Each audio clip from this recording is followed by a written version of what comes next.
Assalamualaikum warahmatullahi wabarakatuh. Nama saya Ratna Santika. Saya dari kelas R2BK, NPM 290 1500 107. Saya akan menjelaskan tentang psikologi profesi spektrum. Pertama ada konseling sebagai upaya pendidikan, bahwa konselor adalah pendidikan secara langsung mengimplikasikan bahwa konselor adalah pendidikan. Pengertian pendidikan sebagaimana dituangkan dalam undang-undang tentang SPN menjadi orientasi dasar pelayanan konseling. Pendidikan adalah usaha dasar dan rencana untuk mewujudkan suasana belajar dan proses pembelajaran agar peserta didik secara aktif mengembangkan dirinya untuk memiliki kekuatan spiritual, agama, pengendalian diri, kepribadian, kecerdasan akhlak dan mulia, terus keterampilan Terlaksana dalam bentuk suasana belajar dan proses pembelajaran yang keduanya berpangkal pada pengertian belajar, yaitu belajar adalah upaya menguasai sesuatu yang baru dalam 5 dimensi. Ada 3 dimensi maksudnya. Dari dimensi pertama, dimensi tahu, dari yang tidak tahu menjadi tahu, dimensi mau. Yang kedua, dimensi mau, dari yang tidak mau menjadi mau, dan dari tidak bisa menjadi bisa. Selanjutnya ada pengertian pembelajaran. Pembelajaran adalah proses interaksi sesama pendidik, dalam hal ini konselor dan peserta didik.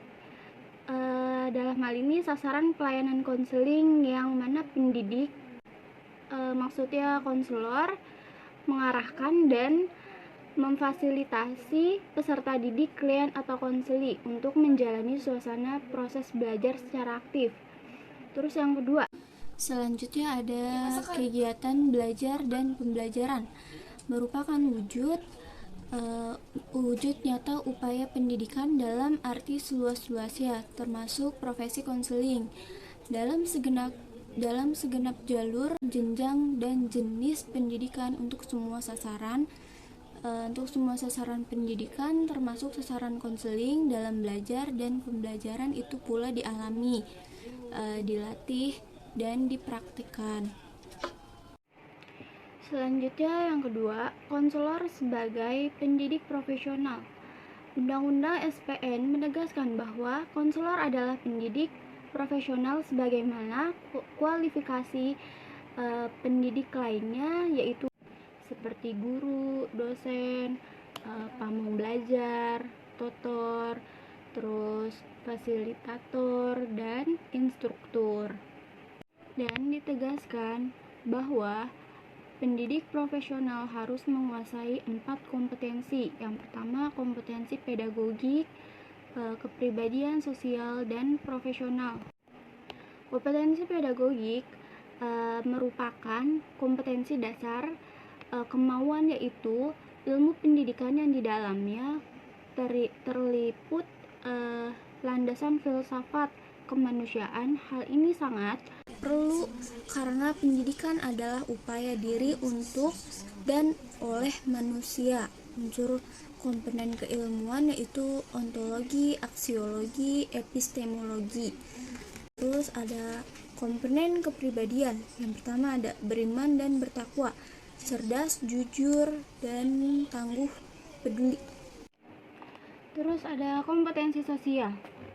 Dalam rangka suksesnya pelayanan profesional, kompetensi pelayanan tersebut disalurkan melalui aktivitas sosial terhadap yang pertama, subjek pelaksanaan pelayanan. Yang kedua, dalam sejawat profesi dalam rangka diskusi profesional untuk meningkatkan mutu pelayanan profesi. Yang ketiga, pihak terkait dengan subjek sasaran.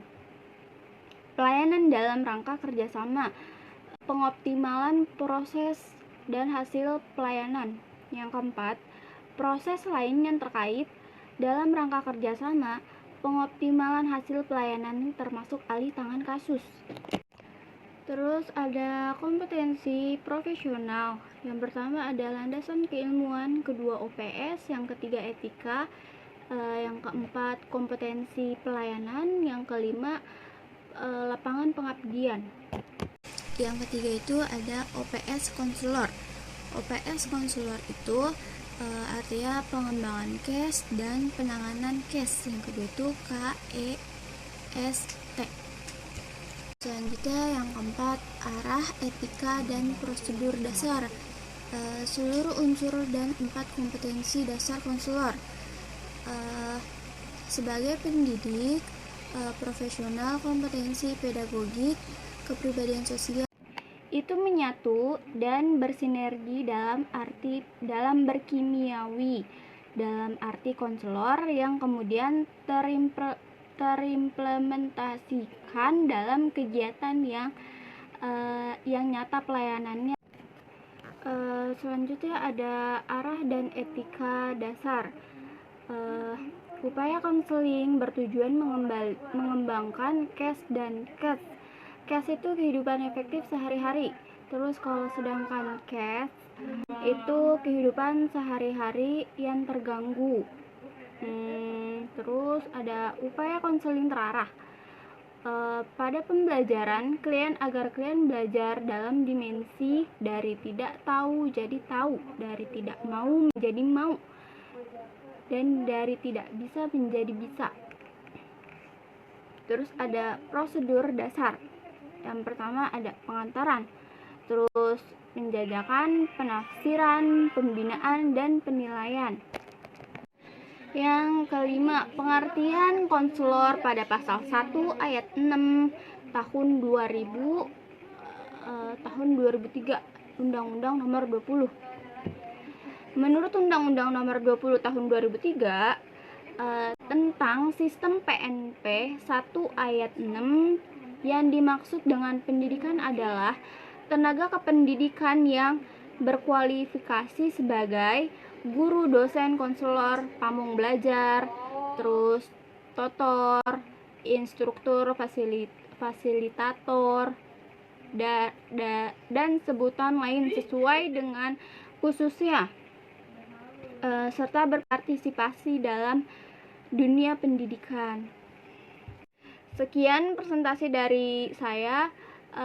Apabila ada kesalahan dari tutur kata, saya mohon maaf yang sebesar-besarnya. Wassalamualaikum warahmatullahi wabarakatuh.